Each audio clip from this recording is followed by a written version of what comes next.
कुछ बदलाव है दिखता उन बेजुबान में।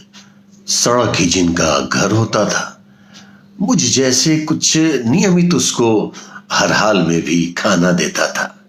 सब देख मुझे आते थे दौड़े। जब खाना लेकर पहले जाता था, अब बिन बुलाए न कोई आता। पहले तो बुलाना ना पड़ता था, आते भी हैं तो दूर ही रहते, मुझसे ही नहीं उन जैसों से भी। पहले जुड़ते थे साथ में सारे, अब साथ ना आते हैं कोई भी। बारी बारी आते और खाते, अपनी ही जगह वापस चले जाते। हर हाल में भी अब रहते अकेले, झुंड में पहले सान बनाते। त्रासदी में इस लॉकडाउन के कभी भूखे भी सो जाते हैं, रूखी सूखी कभी कम ही सही खुशी से आकर खा जाते हैं। पहले किसी एक के भौंकते ही भौंकने लगते थे सारे, अब भड़काए चाहे कोई भौंके जितना चुपचाप पड़े रहते बेचारे।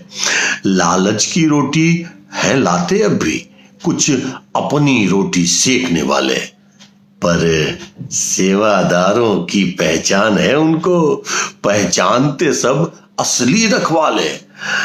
अब बदलाव ये ऐसा क्यों कराया, कहना क्या चाहे वो बेजुबान।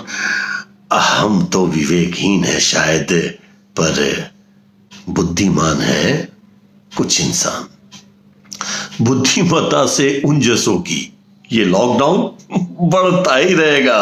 अब तक तो मरे बस सैकड़ों में कुछ, कल हजारों लाखों में भी मरेगा। कृपया कल की आजादी के लिए चंद दिनों की खुद की गुलामी अपने घर में कबूल करें। खुश रहें, सुरक्षित रहें और औरों को भी सुरक्षित रखें। नमस्कार, love you all, take care.